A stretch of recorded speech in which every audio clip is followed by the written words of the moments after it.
Hey, salut tout le monde, on se retrouve pour une nouvelle vidéo. On est toujours avec la série, on refait les effets spéciaux des clips vidéo. Donc là, on est avec le clip de T Dolla $ign, Expensive, un clip connu bien sûr. Je pense si vous aimez le rap américain ou la musique américaine. C'est featuring avec Nicki Minaj. Nous, on va pas s'intéresser à la musique bien sûr. Là, on va s'intéresser aux effets spéciaux qui sont dans le clip.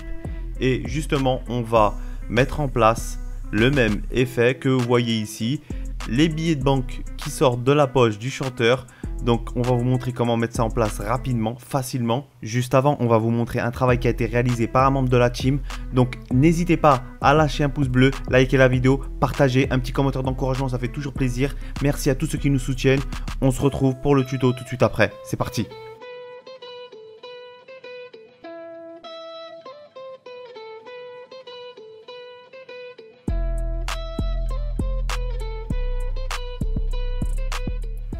Ok, donc on est sous Maya. Donc dans un premier temps, pour régler notre scène, je mets en avance rapide car ça va être quelque chose de très basique. On va juste créer une caméra.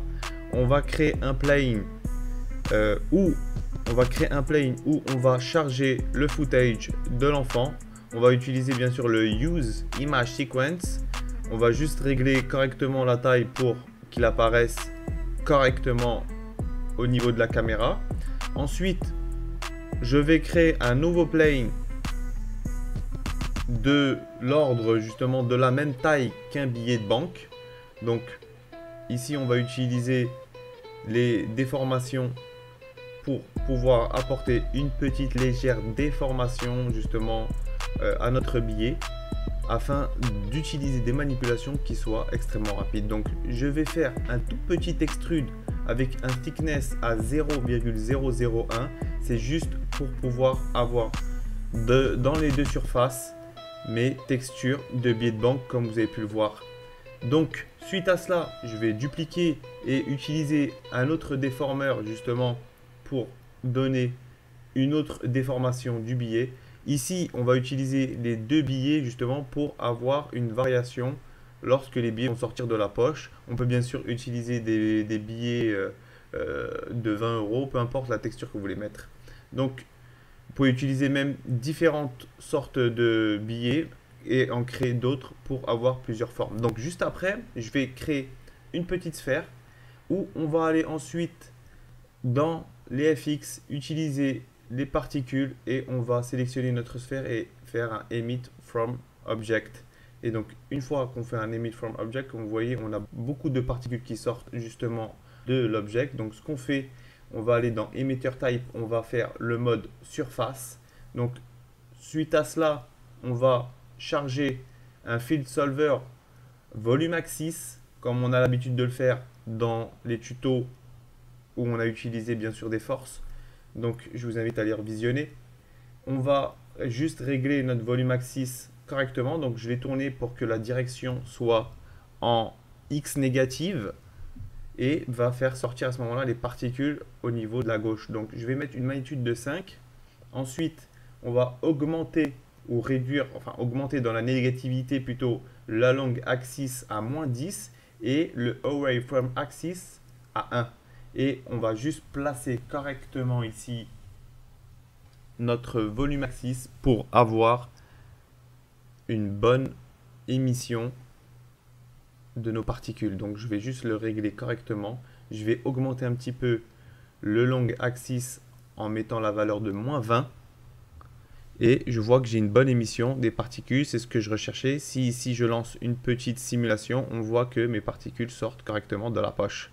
Donc bien sûr, il faudra caler la sphère afin d'avoir une sphère qui colle au mouvement du garçon pour avoir justement quelque chose de vraiment impeccable. Ensuite, on va charger dans les plugins manager, si vous ne l'avez pas déjà chargé, le système Mesh qu'on a déjà utilisé dans le tuto pour recréer le portail de talons. Je vous invite à le revoir. Et ici, on va montrer justement comment relier encore une fois les particules avec notre système de mesh. Donc je vais sélectionner mes deux billets, je vais ensuite créer un système de mesh et ensuite je vais sélectionner mon système de particules et mon système mesh et faire use and particle afin de relier les deux et d'utiliser le système de particules pour émettre les objets qu'on a utilisés dans le système de match. Donc ce que je vais faire ensuite, je vais rajouter le node random et je vais utiliser la valeur de 105 comme vous avez vu dans le canal Y. Ensuite, on va utiliser le node ID afin justement d'avoir les deux billets qui vont apparaître lorsque les particules vont s'expulser de la sphère. Et on va ici aussi utiliser le node dynamique justement où on va mettre les valeurs de friction, rolling friction et dumping à 0.5. On va mettre la masse à 0.7, le collision jitter à 0.8. Donc on utilise bien le convex hull comme type pour notre dynamique. Donc j'utilise bien sûr la dynamique. On aurait pu utiliser seulement le système de particules et le dynamique plutôt du système de particules, mais j'aime bien aussi utiliser le système bullet solver de MASH. Donc on a juste ajusté le ground à 0 comme vous avez pu le voir. Ici, si je mets à 0 le long axis comme vous voyez, ça reste sur place. Donc ce que je fais, je vais mettre la valeur de -10 comme on l'a fait et le away from axis à 0.5 et là on voit qu'on a une effusion de nos billets de banque plutôt corrects et qui ressemble exactement à ce qu'il y a dans le clip.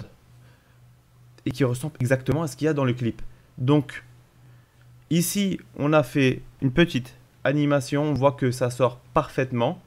À ce moment-là, ce qui nous restera à faire, donc comme vous le voyez, ce qui nous restera à faire, ce sera juste de réduire un petit peu l'amplitude de l'émission, car comme vous pouvez le voir, il y a beaucoup d'émissions de billets dès le départ, et donc ça fausse un petit peu le truc. Donc on voit que ça ne peut pas sortir exactement de sa poche. Donc on va réduire le strength dans le mash random, et on va le mettre à 0.1, et à ce moment-là, on aura au départ une émission plutôt légère. On peut modifier un petit peu la rotation sur X. Donc je m'étais trompé tout à l'heure. J'ai dit sur l'axe Y la rotation, mais c'est sur l'axe X qu'on met là ici à 180. Et on peut aussi laisser justement le strength à 0.1. Et à ce moment-là, on a une bonne émission de nos billets qui sortent correctement de la poche. Ensuite, une fois qu'on a fait notre rendu avec un éclairage correct, je vais dans mon logiciel de compositing ici, Nuke, où j'ai, comme vous pouvez le voir, le footage du jeune. J'ai ajouté ici le rendu qui a été fait en 3D. On a dupliqué justement, bien sûr, ici le rendu de l'autre côté qui passait correctement au vu de l'animation qui collait parfaitement. Donc à ce moment-là, j'ai fait un roto au niveau des poches du jeune pour les avoir en premier temps et afin de donner l'illusion qu'elles sortent correctement des poches. Donc comme vous avez pu le voir, on a pu mettre en place cela rapidement avec un petit arrière-plan justement vu que le jeune était sur fond vert. Donc quelque chose de rapide, simple, efficace et qui ressemble parfaitement à l'effet réalisé dans le clip de T-Dollar Sign. J'espère que vous aurez apprécié cette vidéo. N'hésitez pas à nous soutenir en likant, un petit commentaire d'encouragement. Dites-nous quels effets spéciaux vous souhaitez qu'on recrée par rapport au clip que vous avez vu. On se retrouve très vite pour une nouvelle vidéo. Prenez soin de vous. Ciao.